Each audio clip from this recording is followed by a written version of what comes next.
Здравствуйте, друзья! Армейские машины — это не только танки. Для снабжения армии и перевозки различных грузов необходимы мощные вездеходные грузовики. И как в военное время, так и сейчас в российской армии самыми популярными машинами являются Урал и КАМАЗ. Давайте сейчас с вами разберемся, почему шоферы в армии СССР выбирали не КАМАЗ, а Урал.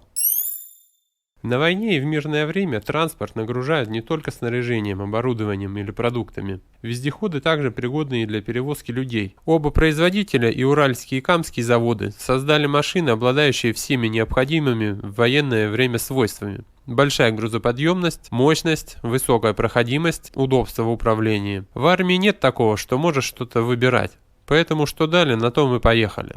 Однако опытные водители в армии, особенно на войне, всегда были рады, если им в руки попадался именно Урал, а не КАМАЗ. Однако опытные военные быстро убедились, что по некоторым параметрам грузовики сильно отличаются. Водители Урала жаловались, что управлять машиной слишком тяжело по сравнению с КАМАЗом.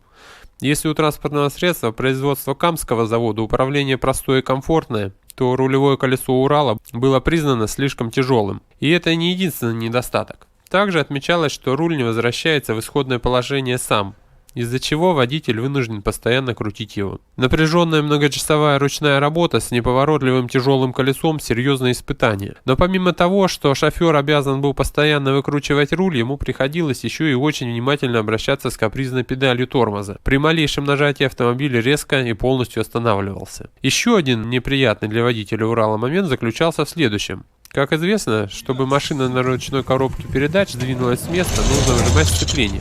И здесь шоферы встречались со сложностями. Приходилось упираться в сиденье, чтобы начать движение, тогда как более проворный КАМАЗ трогался с места куда легче. По расходу топлива Урал также проигрывал, потребляя неприлично много бензина по сравнению с конкурентной моделью. И все же опытные водители всегда садятся именно на Урал. Молодые новички в армии выбирают КАМАЗы, будучи наслышанными о преимуществах Камского авто над Уральским. Но почему же старые вояки никогда не променяют неудобный Урал на КАМАЗ?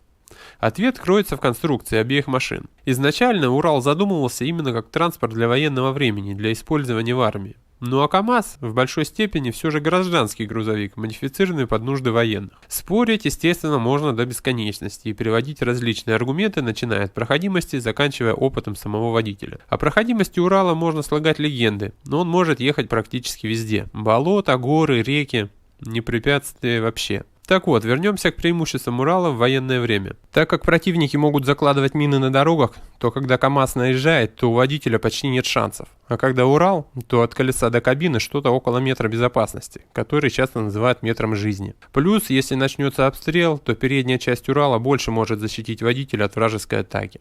В итоге у армейских водителей на Урале больше шансов выжить в военных условиях, а к управлению спартанским условиям очень быстро привыкают. Вот как раз поэтому и получается, что шоферы в армии СССР всегда выбирали не КАМАЗ, а именно Урал. Потому что вот этот метр жизни, который остается от начальной точки колеса до самого водителя, как бы всегда мог спасти того самого шофера. Если это видео вам понравилось, подпишитесь сразу на канал, поставьте лайк этому видео. Также отправьте ссылку своим друзьям и знакомым, я думаю, им тоже это будет интересно.